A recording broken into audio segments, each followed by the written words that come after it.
All right, time for fancy intro. What we have here is my chat with Doug Cunnington of nichesiteproject.com. I think many of you who watch this channel already know who Doug is and what he is about. If you don't know, he's a full-time side hustler. He has courses, podcast, YouTube channel, and he makes a living doing all of this. I recently went on Doug's channel, and as of making this recording right here, this intro, that video has not come out, but Doug was willing to come over here and let me chat at him. And I'll just say, I didn't want to do like the normal interview. I really didn't ask him a lot about how to build a site. I didn't get a lot of tips or nuts and bolts things. I think that content is out there. I think he's speaking to that content every day on his YouTube channel and in his podcast. So instead, I prepped for this interview and came up with a ton of questions to pick his brain on. I'm not really sure that he was prepared for it, but I think he did a really good job putting up with me and answering as best as he could. Doug, if you are watching this, I had a lot of fun with this interview and I hope you didn't find it too terrible. All right, here we go. I run a blog called Niche Site Project,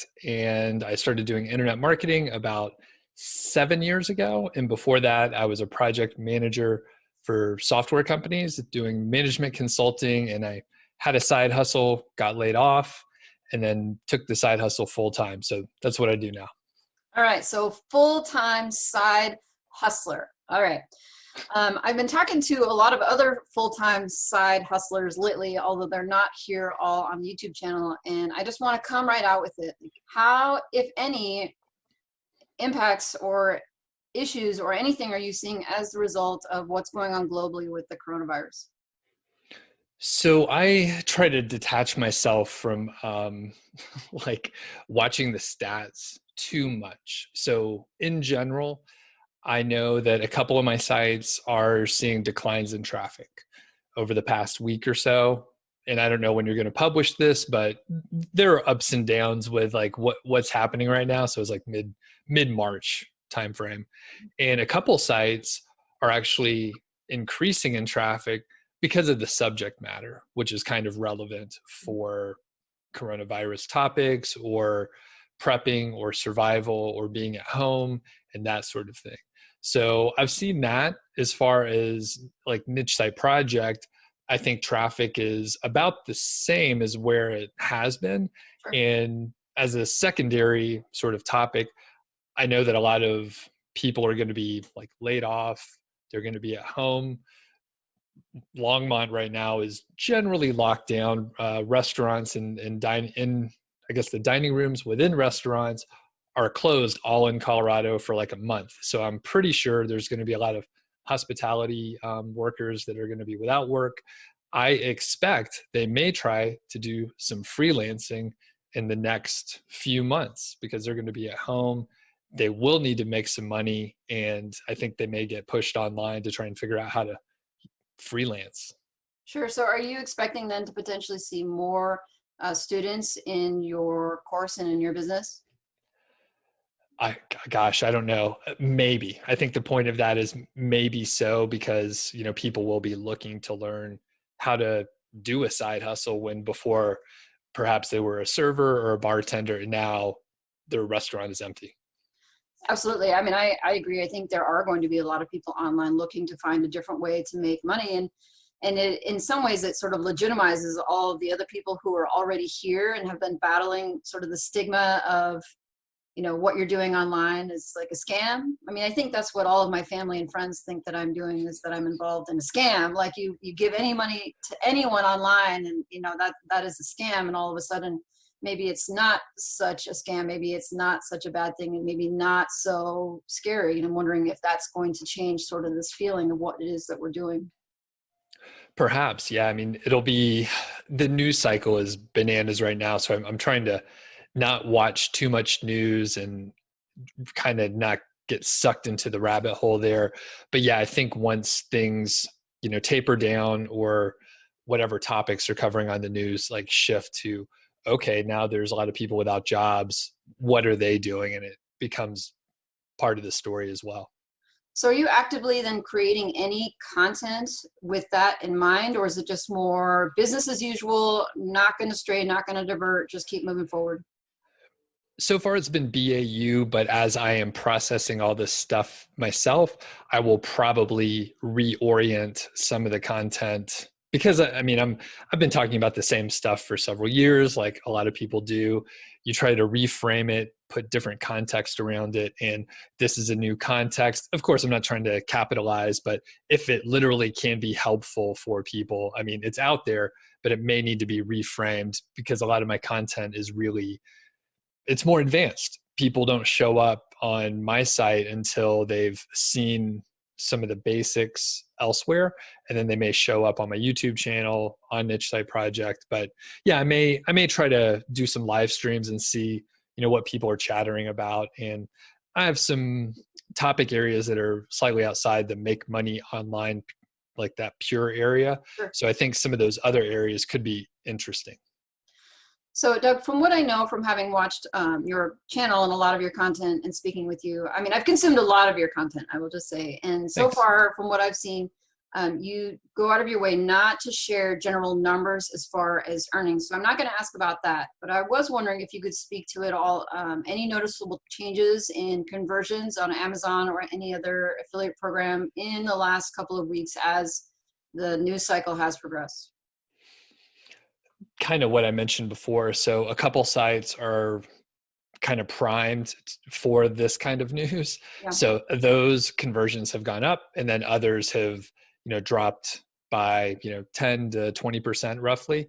And the traffic and the conversions sort of follow right along. So I saw an article recently, and I've heard some buzz about this, about Amazon prioritizing certain products in their warehouses that they will be putting out as far as like medical supplies or home supplies. Do you think that that will have an impact on your business, or should people be planning for that as far as their own Amazon affiliate businesses? good question. I don't think I'll ignore my direct impact or anything like that. Cause like I said, I'm not trying to capitalize on anything. The things that I had in place are still in place, and I'm kind of operating BAU in a lot of ways. And I recommend people probably do the same thing. I got an email a couple days ago, and someone thought, hey, I was going to start a site in topic X, which I'm interested in. I've researched it. I'm pretty sure I was going to do that. But with all of the news, I was thinking, hey, survival, prepping, medical supplies, and that sort of thing. Should I go for that? And I was like, no, you should probably do the thing that you were going to do. You're kind of into it, but if you're trying to capitalize in the short term, like you're already behind. Like if you're going to start right now and think you're going to, keep seeing ads. I keep seeing ads for the N95 face masks Mhm. on the news, and I'm like, I mean, this is bananas. What they're trying to do, like run ads on the sensational news items. But so I think the original question was around, should people try to figure out how to angle their way in? I don't think so. I think operating normal is probably a wiser decision. I was going to say there were two things I heard in your comments just now. You talked about how wrong it was to capitalize, and I was going to respond to that. But then I also heard you say that one of the good reasons not to start trying to capitalize on it at this point now is that even if you were going to do it, you probably missed the boat already, because the people who are really primed to make the most of this wave, and I'm not even saying in a bad way, right? Like you could legitimately capitalize on this wave by offering helpful content and help people rather than and earn money from it without trying to take them from anything. But your point was that it's probably too late, and especially with a blog, right? I mean, you need plenty of time for this to grow, and a blog would not be the place to do it. Yep.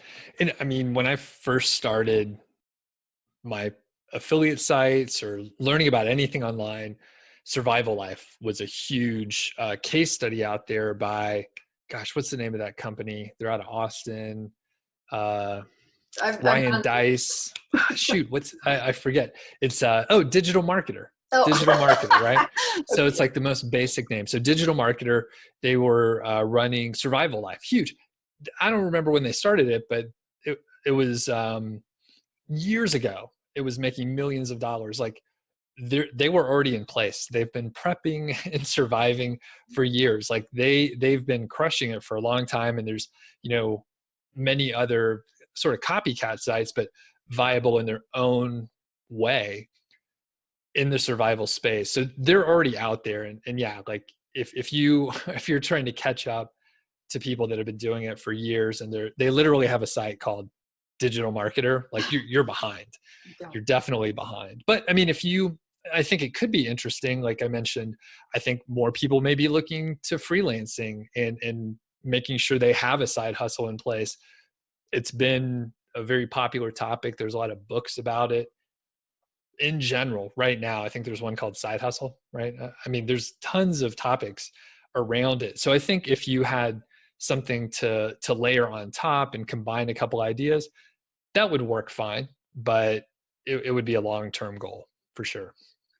All right, well, I'm going to get away from Corona now, and I'm going to be jumping around a lot in today's interview because as I was prepping for it, I came across so many things I wanted to chat at you about, and I don't want to waste the whole interview like stuck in one, so we're going to bounce around a lot.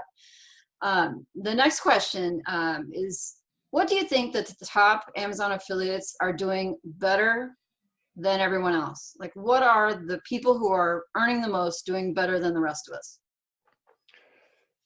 Okay, so I think, and when you say better than the rest of us, I just want to make sure I'm answering the right question. So do you mean for the people that are making, say, a couple $100 a month versus like several thousand or tens of thousands, I'll let you or call it. Like if okay. you have it in your mind, like I don't want to hold you back. Doug, what do you think? Like what are the big guys or the best, what are they doing better than everyone else? Okay. So I'll classify it in two different areas. I think there are a lot of folks that get started and then they switch around to too many different business models.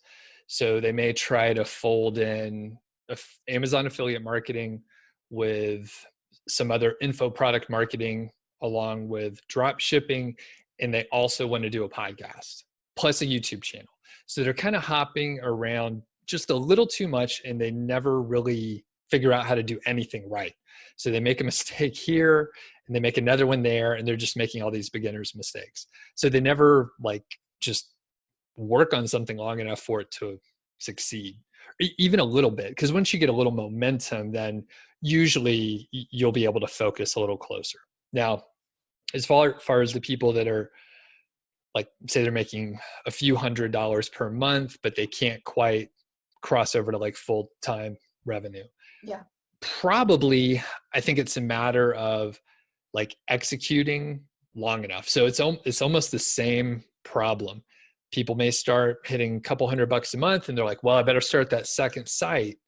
And they're nowhere close to the potential of the first site, whether it's on the quality of the content, keywords, amount of content, and just link building. I mean, a lot of people just do not want to do any promotion, link building, or go deeper into, I guess, growing the site. So they're like, okay, it's making $1,000 a month, time to build another one.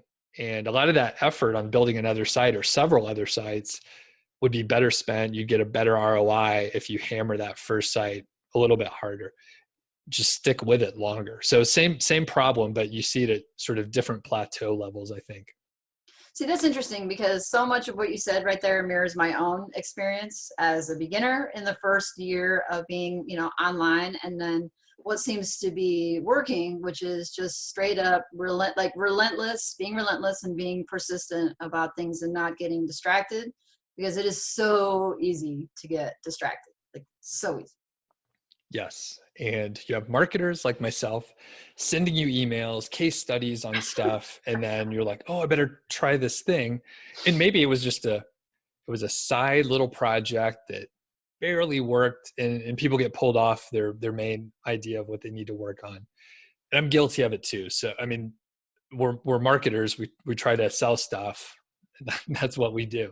Yeah. But I mean, I ran into this at the very beginning as well. So I tried a few service-based businesses. I had a couple courses. I also had, the affiliate sites. I was trying to do a little AdSense, and eventually I did narrow it down to Amazon affiliate marketing.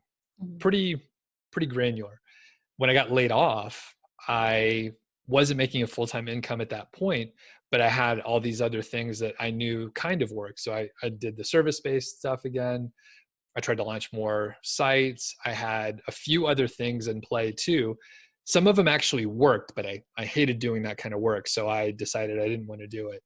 And again, I mean, it's the same sort of thing where I spread myself too thin. I needed to pull back a little bit. And once I did, then I was able to grow the areas of the business that I enjoyed doing and were effective. Very important point. And it was, I mean, I'm happier because I stopped doing the work that I didn't like. So that's part of it too. You may have to test a couple things. Maybe a few things actually work, but you figure out you don't want to do it. That's interesting. Um, Looking across all of your stuff, like all the stuff you're doing online right now. So I'm not looking back at what you're doing before, but looking across everything you're doing right now, what is the one thing that you hate doing more than anything else? I hate keeping up with email. Hmm. So part of it is, well, everything's my fault, right? I can't blame anyone for emails that I get, but I understand. I seem approachable. I am approachable, right? I'm an okay guy, right? I mean, I mean, as far as my interactions with you, you seem like at least an okay guy. Cool. Great. Thank you. Oh, I wasn't fishing for that, right? Hey, But no, no. so I get I get a decent number of emails. Some are fantastic and they are asking a relevant question. They're smart questions. I mean, I ask people to send me emails, right? Yeah. The tough part is, even though I have a fairly modest YouTube channel, podcast, I get pitches from like big people, small people, and it's always an ask, and it's hard to really figure out which ones are good or which ones are bad. And I mean, I try and go through every email. I read them all. Some of them are, not complimentary. Some are just rude, and I don't understand what they think is going to happen when they send me an email. Usually, I used to reply back. It's pretty snarky responses, but now I'll just say thanks for the feedback, or I'll just ignore it. But emails suck overall, and I get a high volume. So, I mean, I have a executive assistant that helps me sort through a lot of stuff, but there's just a huge volume that you have to deal with, and it's very important for me to understand like what questions people are asking. That's fine. Yeah. But occasionally I get the uninformed question where it's like, dude, you could have Googled that one pretty easy. Or, they're asking me about what I think about other people. I Mhm. really don't think about other people's opinions too much. So there's that portion. And email. Yeah. Don't like it. Well, that sort of bridges us to one of the topics that I wanted to, maybe it's not so much advice, but it is kind of advice. Like I'm a smaller, I would say much smaller YouTuber than you, but I've recently had my channel has grown a lot more, and I've started for the first time to finally get trolls.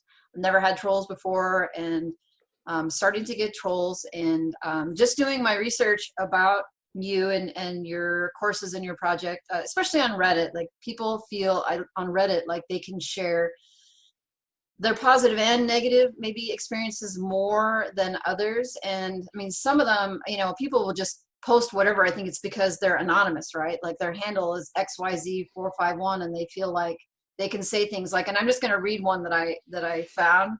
And I hope this is not bothersome, because I find it humorous almost that people spend their time like doing this, but people will comment things like KGR is garbage, right? Absolute garbage. It was always been garbage. It is garbage, and associated with what it is and what you do. And I don't think KGR is garbage. I've never even used it, so it's not my opinion. But I do know, as a new creator and getting trolled now more than before, which was never, how do you deal with that? Like, how do you not internalize it? And then how do you get up every day and get back to punching out content like you do? Well, number one, you gave me a great idea for a new video where I could just go over to Reddit and just talk to them. Because if I tried to post on Reddit, they would just tell me to get the fuck out of there. We can cuss, right? Yeah, Okay. go for it. So yeah, they would just tell me, they would just hammer me. And I mean, if people have already made their decision, that's cool. And KGR isn't for everyone. It's fine. I really don't mind. Hmm. But as far as the trolls, congratulations. It means people are paying attention to your content. So that's good. And they also have an opinion. As you probably know, if people have no opinion, that's terrible, right? You want you want someone to at least like you or not like you if they're like, yeah, I don't really care. But whoever just said that they didn't like the KGR, they're thinking about me. That's great. Somehow, some random asshole is thinking about me, and they feel like they should let people know. So that's cool. And I was recently going through a forum where I'm friends with the folks that run it, the IMG forum. Kyle Roof, you should chat with Kyle, by the way, very smart dude. And he was like, "Oh yeah, there's a thread on KGR. If you want to chime in, you should go have a look." And I was like, "Oh, cool." And there were a lot of critics, so it was maybe like 50-50.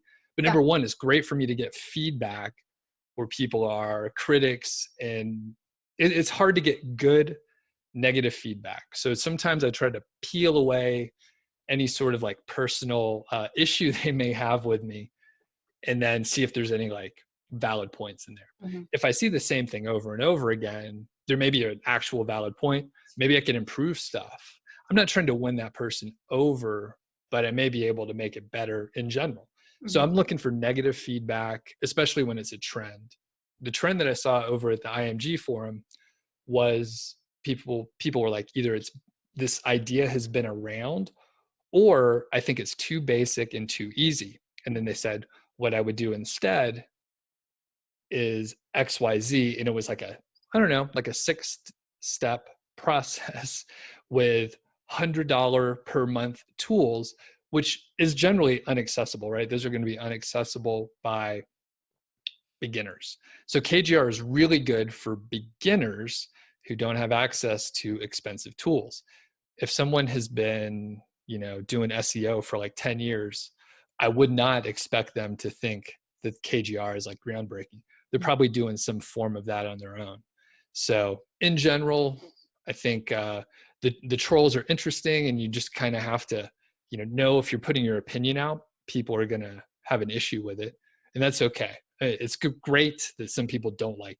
KGR in 2020. All right. I know this is something that you've been working on for a couple of years, and my understanding of the world is that it's changing. Is the formula for KGR, is that something that is also changing? Have you made any changes to it, or do you have plans based upon what is going on, or the things that are available to make changes to this methodology? Good question. So no plans to change KGR or update it or anything like that.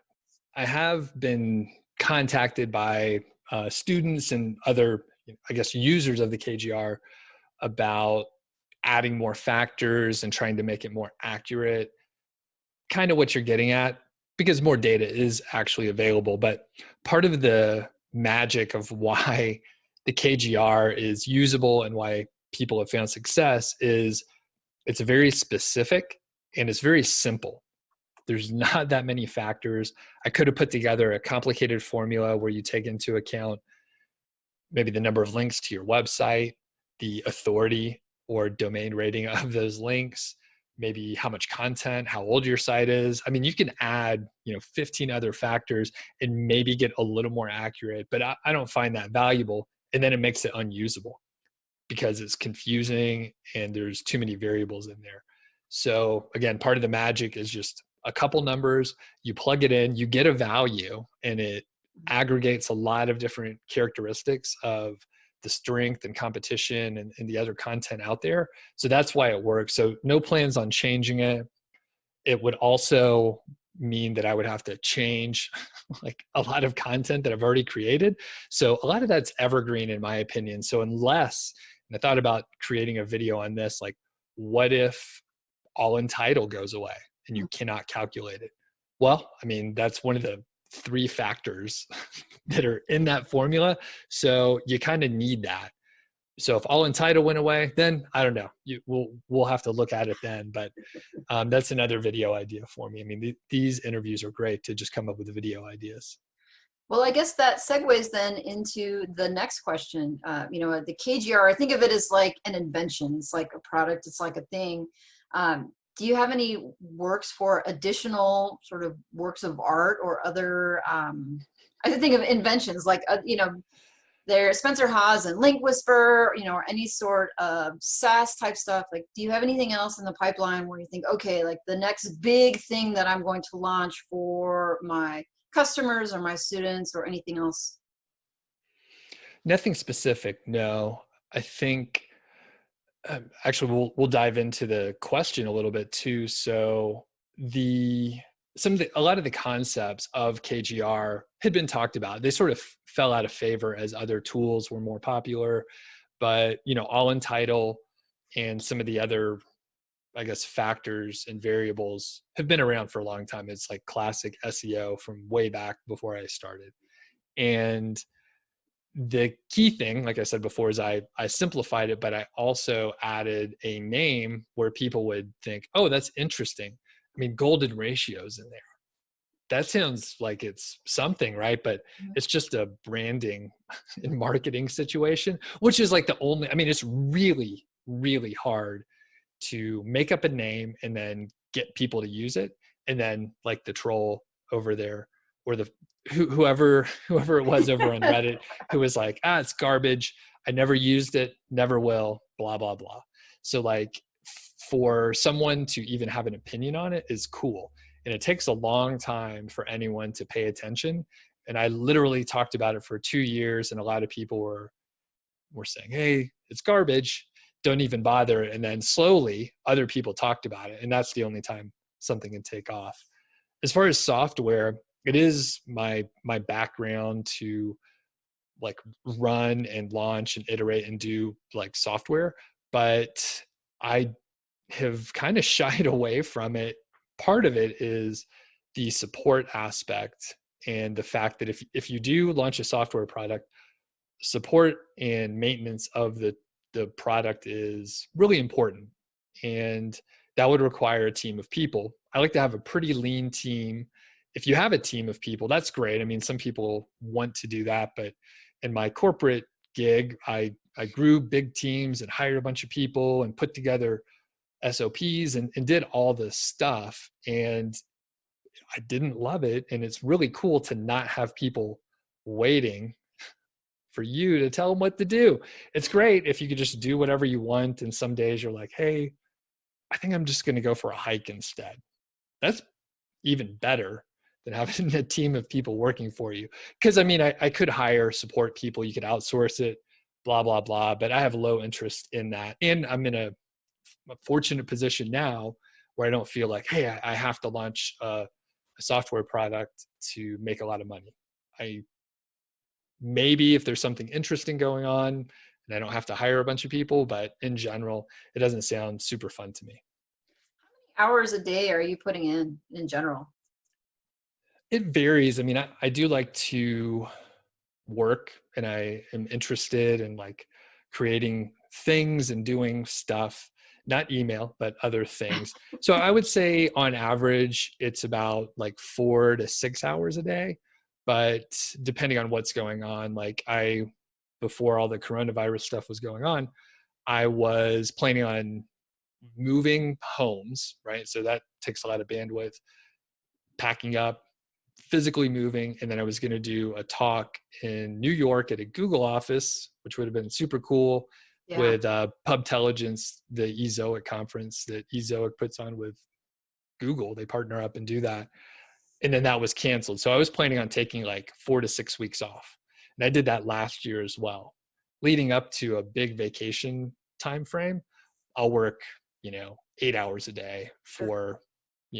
for, five days a week instead of a lot of times I just do four days a week too.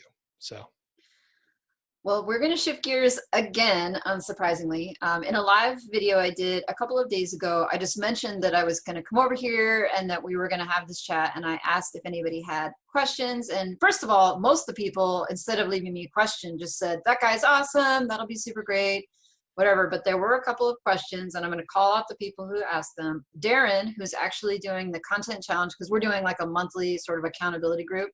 his question, and based upon what it is he's doing in his business, is that he's noticed, and so have I, that a lot of your content that you're creating in one place, you are cutting up and using it elsewhere. So you might do one long podcast or one long video and then post essentially different versions of the same content all over your stuff.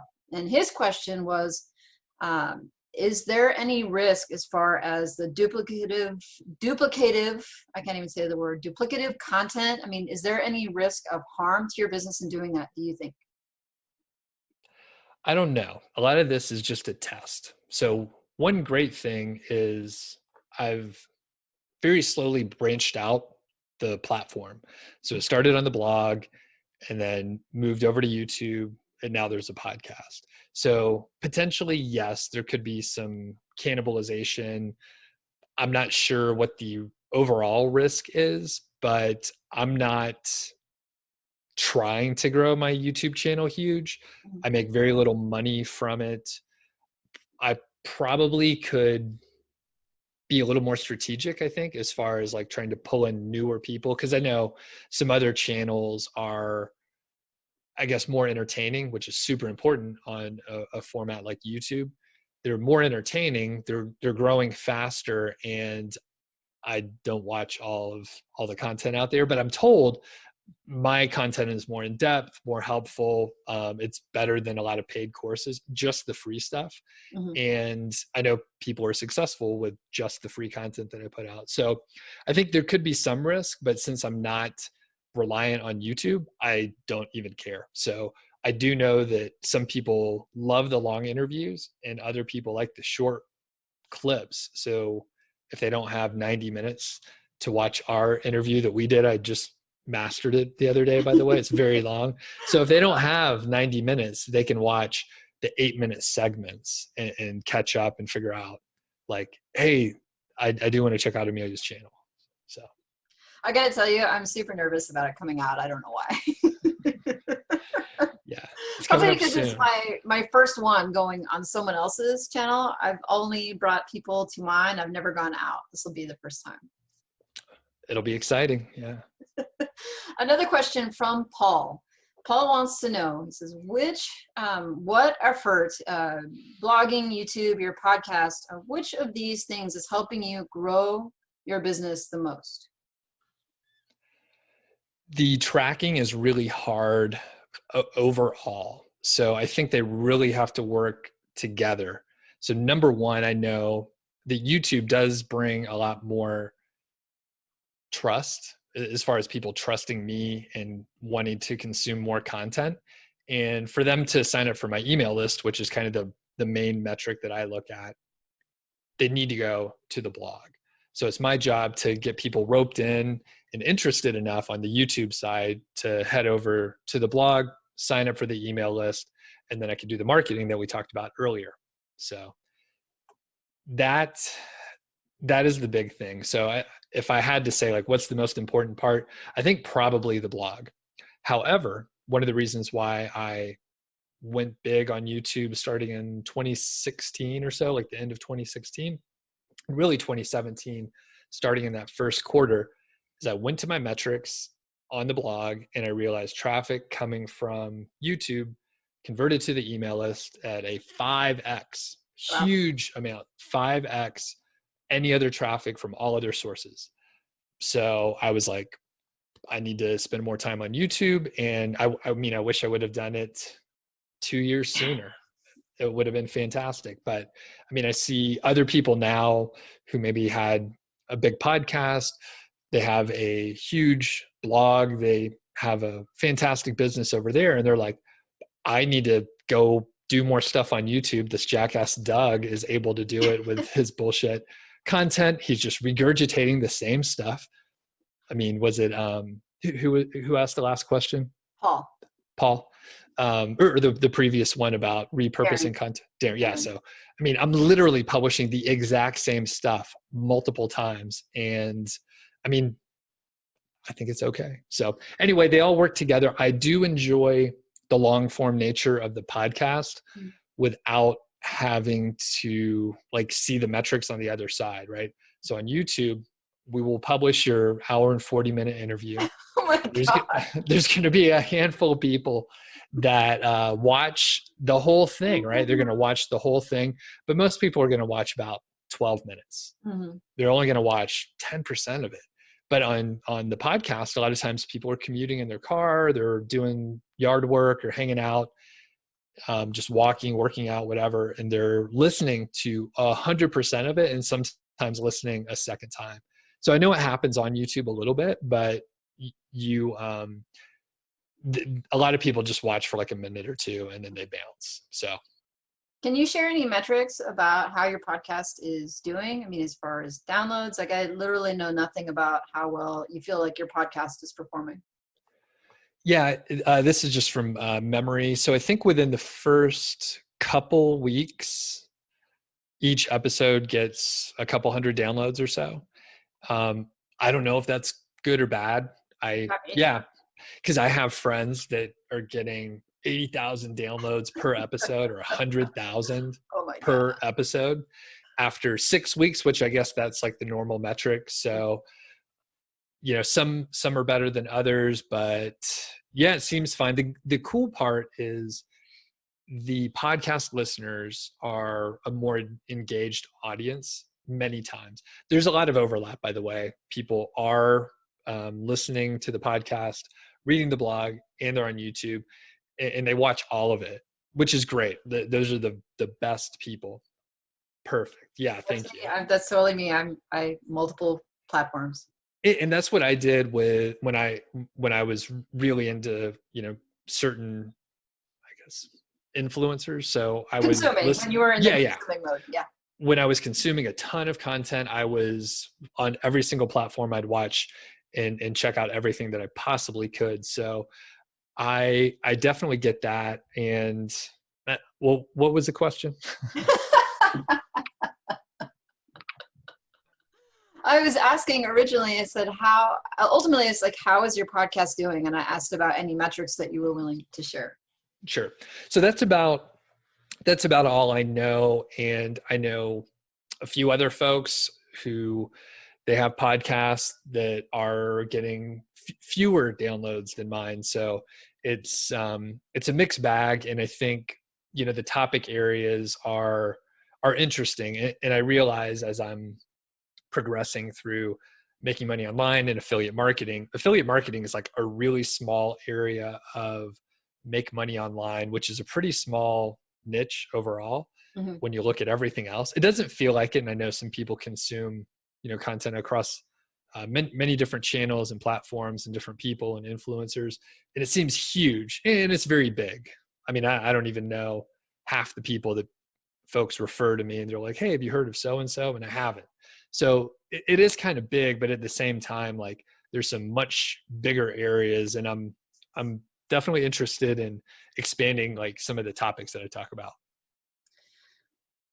I'm going to shift gears again, based upon another topic that came up in my live last week that we were talking about. And one of the topics of discussion was about the balance of men to women in particular niches or following particular creators.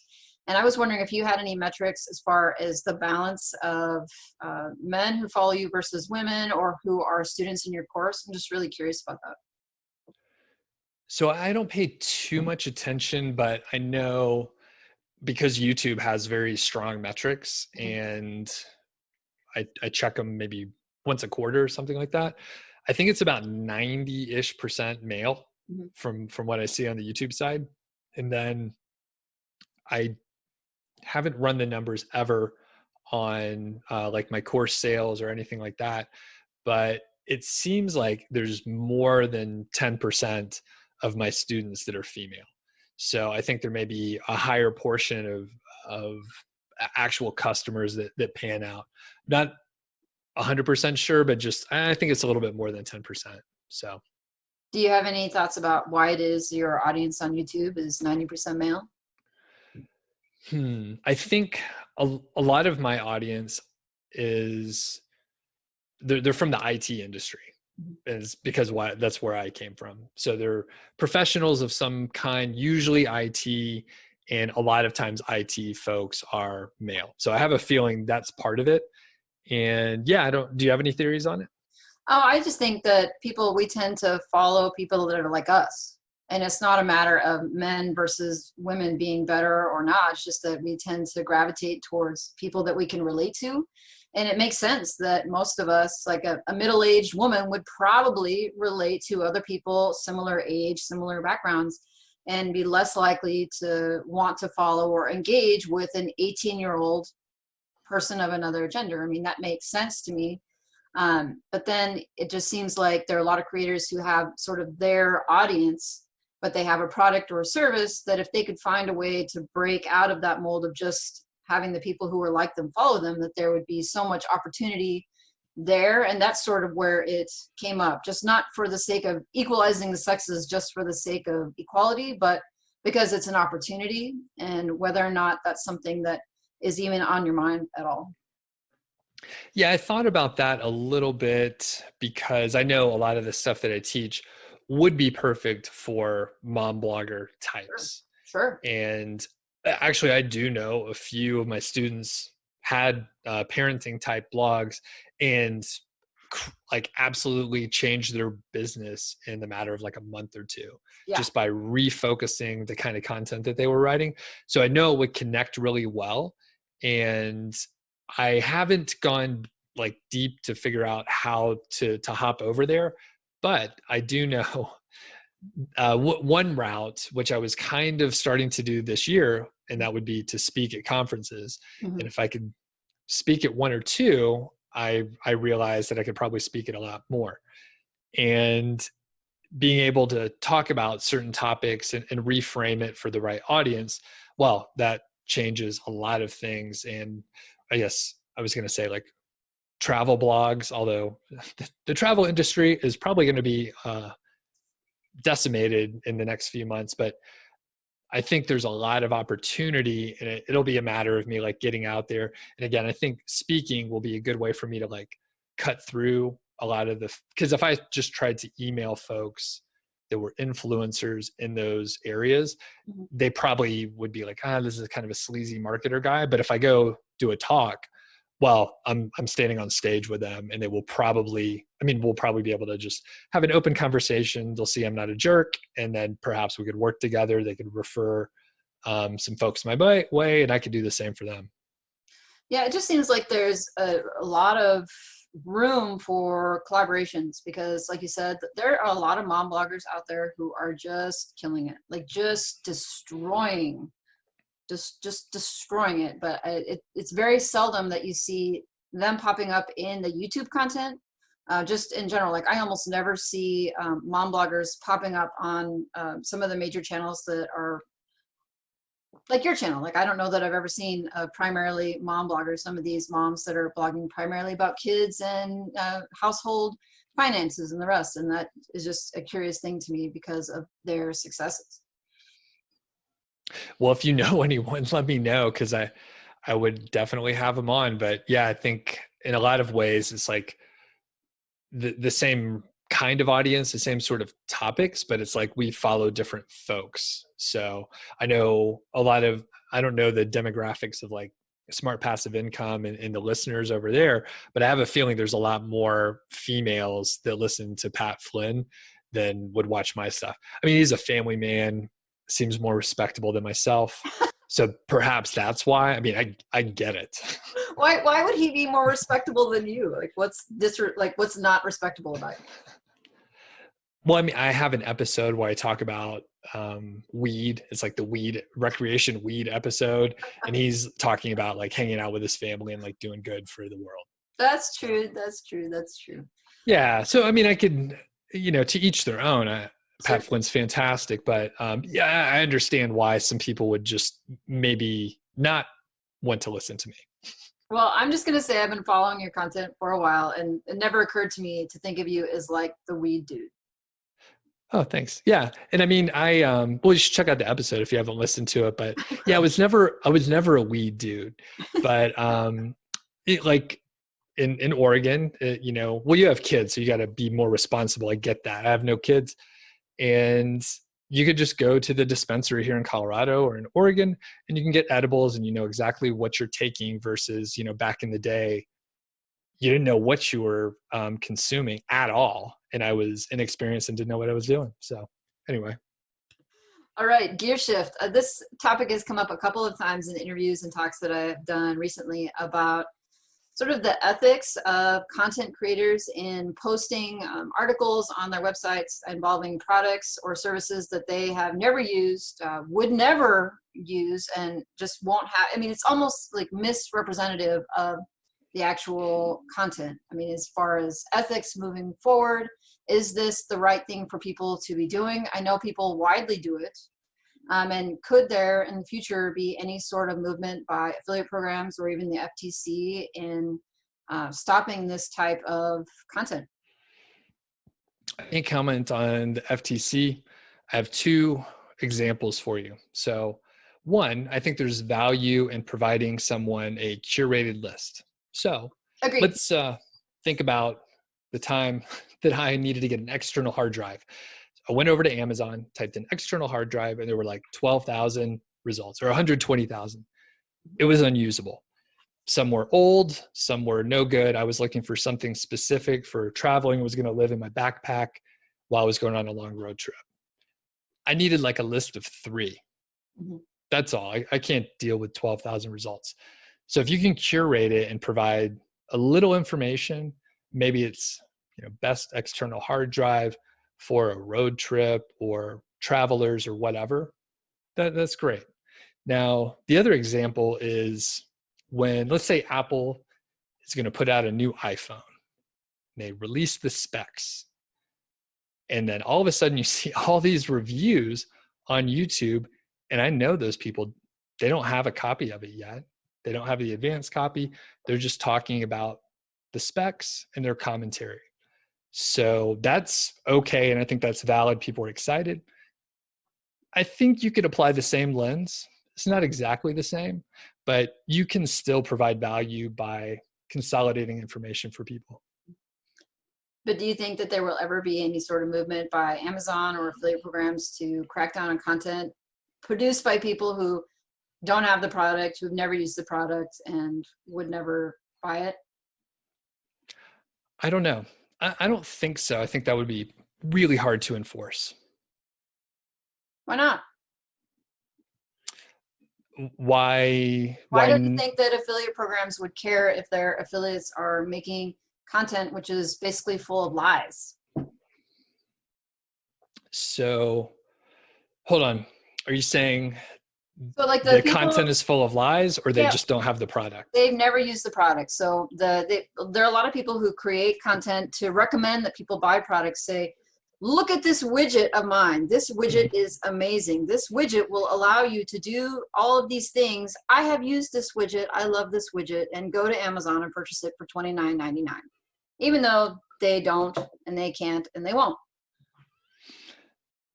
Yeah, I don't think so. And again, I think it's too hard to enforce. I don't know a practical way. I mean, I don't have a strong opinion on it, but yeah, I think it would be really hard to enforce. And unless it's misrepresentative of the product, then I can see, okay, people could have an issue, but I think it's too hard to enforce. How would you enforce it? I don't know that it would be possible to be enforced at the government level, but I have wondered, and this is kind of some of the discussion about it, is whether or not it would come at the company level, so that companies be mandated by the government to police their affiliates as far as the type of content that they are producing, and maybe to require disclaimers that state whether or not you have personally used the product, or whether this is a product review based upon curated results, like you said, or I've gathered this research, and just being more clear about how the information came out. When I talked to Matt Diggity about it a couple of weeks ago, his point was, that the cream will rise to the top. He says that people will be able to tell from the content whether or not the user has actually used it, and will just reward the people who are actually using the product, and that it's never going to be policed by anyone, because those people just won't be as successful as the folks like Wirecutters, who were buying everything and then trying out everything, and that it just will be like natural selection almost. Yeah, I mean that makes sense to me. Again, it's like I can't imagine it being enforced in a practical way, but the disclaimer thing that you just mentioned, that could be something where, I mean, half of the websites out there have this stupid, hey, we use cookies thing that pops up. Mhm. So I could imagine the user experience to continue to decline. One thing I have noticed, and I don't know if other people do this because I think that most people don't read their affiliate agreements, but I've started to see in more and more of these that companies are inserting language about what it is that you can or cannot say about the company's products, but also competitors. Like there was a sales funnel company, I saw their recent affiliate update, and it basically said in it that as an affiliate, you cannot put out any negative comment about other products, not just their own product, but anyone else. It's like basically posting negative reviews online, period. And I feel like the lawyers are getting at it without anybody really letting them know, like, okay, comparison articles, like that is like the bread and butter of many affiliate posts, blog posts and content on YouTube, but I just don't know how many people are actually getting there and seeing what it is they should or should not be doing. Yeah, it's definitely confusing to go through the terms and operating agreements. And well, you're a lawyer, so I'll ask you whenever I have a question, but it's definitely hard to sort through all those details. I'm not practicing now, so technically I cannot give you any advice. Well, I could probably talk to you for days, and I'm not going to keep you for too long, but I wanted to touch on one more topic before I let you go. And I wanted to talk about confidence and confidence in launching something. One of the things I think a lot of newer creators have, and people who have never sort of crossed the hump of launching a successful product is, I mean, how do you know when it's time to hit publish? How do you know when the product is good enough to put it out there? I mean, when is it ready, and how do you get to that point, say, I'm ready to go? Sure. And are we talking about like a website or like an info product, like a course or a podcast or? I mean, any of those things. Like, how do you know when? I mean, when is done? Like, when is it good enough? And how do you know in like your heart when it's time? I think you just have to be naive enough to go ahead and launch it and be embarrassed with it, and then you could fix it up later. I encourage people to go check out some of my early YouTube videos from 2014 or so. I look like I'm scared of the camera. It's very, very rough. I haven't watched them in a long time, but basically it was rough, and I wish I would have like stuck with it back then. Once I made the commitment of like, okay, I'm going to publish a bunch of, I don't remember exactly what it was, but I'm going to do X in X amount of time and just follow through, knowing that it was going to be a mess. It's going to be okay. And a lot of people have said something to the effect of the first version is not going to be ready. You should be embarrassed. And if you're not embarrassed, then you've waited too long. Hmm. So it's never quite ready. And you'll always have like some mistakes that you've made. There'll be imperfections, and try to keep improving over time, but you never quite know. If you're launching like a website and you're like, hey, I'm not sure. In fact, I know there's a few YouTube viewers that have emailed me for years, and they're like, hey, I'm going to start. And it's been like 2 years. And I'm like, they're never going to do anything. They've never been a person that executed. And I hope they do. I mean, I think people can change, and they could shift, and they're like, okay, now I'm a person who starts things and finishes them.